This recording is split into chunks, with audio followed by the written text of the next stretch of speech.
Oui, bonjour, Jean-Luc. Vous êtes donc membre du Conservatoire des espaces naturels de l'Isère. Est-ce que vous pouvez nous dire ce que c'est que ce conservatoire? Alors le conservatoire, c'est une structure qui gère aujourd'hui sur le département une trentaine de sites, Oui.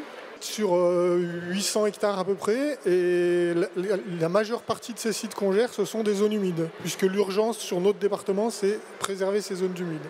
Alors, un peu partout dans le département, du nord au sud Du nord au sud, du bord du Rhône à 150 mètres d'altitude, jusqu'à dans les très hautes montagnes, jusqu'à plus de 3000.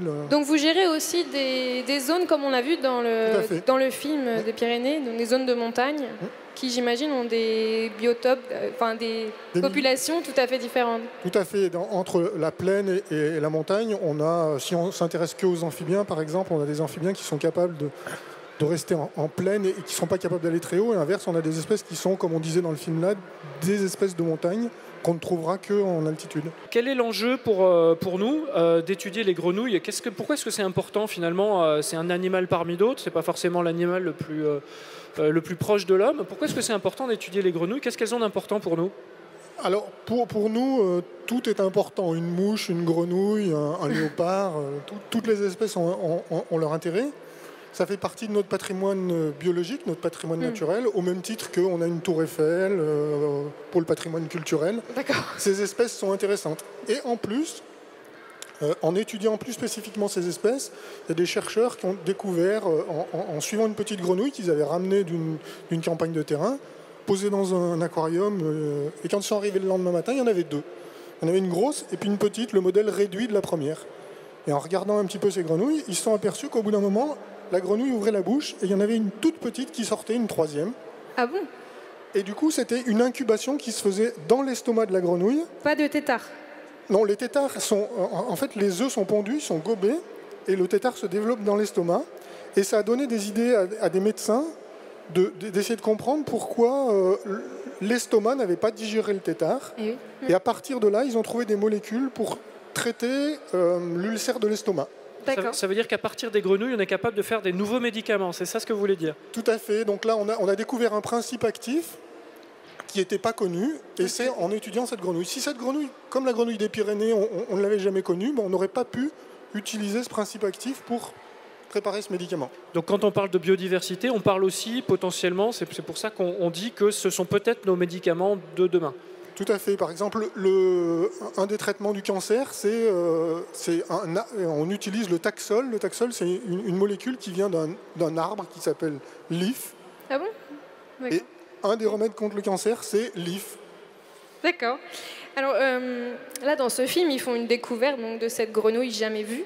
Ça arrive combien de fois dans la vie d'un biologiste ou d'un membre du Conservatoire des espaces naturels de trouver une espèce comme ça, jamais vue? Alors là, sur notre continent, sur le vieux continent, c'est quasi impossible. Là, le vieux continent, vous voulez dire l'Europe? Oui. Et là, par exemple, l'histoire remonte à 90.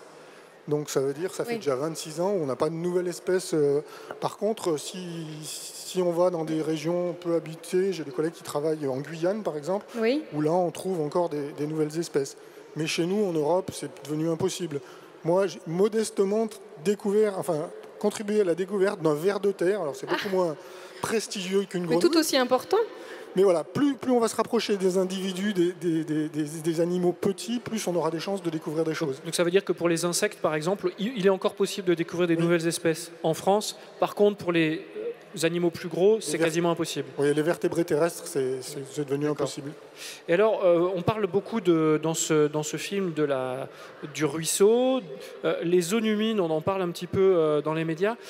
Pourquoi est-ce que dans une zone humide, il y aurait plus de biodiversité qu'ailleurs? Qu'est-ce qui fait que c'est important, ces zones humides? Vous pouvez nous en dire quelques mots? Alors, les zones humides, par exemple, en Europe, ça représente 10% de la surface de l'Europe. Et sur ces 10%, on va retrouver 40% de la biodiversité. Ah oui. C'est des milieux qui sont très intéressants, qui vont concentrer un certain nombre d'espèces. Et puis, il ne faut pas oublier qu'au cours de l'évolution, on arrive de l'eau.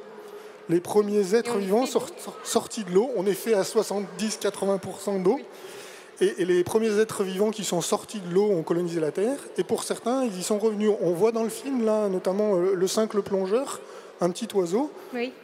Et c'est pas très courant d'aller voir un oiseau qui va se nourrir dans l'eau. Et là, on le voit, il est capable avec ses ailes de nager dans l'eau et aller chercher les petits insectes qu'on voyait au fond de l'eau. Un oiseau poisson. Voilà. Eh ben, merci Jean-Luc Grossy. Ah non, mais j'avais une dernière question.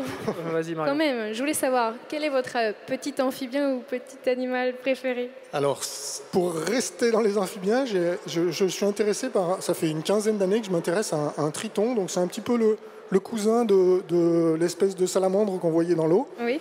Et celui qui est chez nous, en Isère, il y a une centaine de stations où il est présent. C'est le triton crêté. Donc, c'est un triton qui fait une vingtaine de centimètres avec une crête comme un dragon. Donc c'est un triton dragon pour le coup. Là. Voilà. Donc on a des petits dragons dans nos rivières. On peut les voir ici, dans le département. Ah oui, il y a une centaine d'endroits dans le département où on peut les voir. D'accord, c'est génial. Génial. Merci Jean-Luc Grossy encore une fois.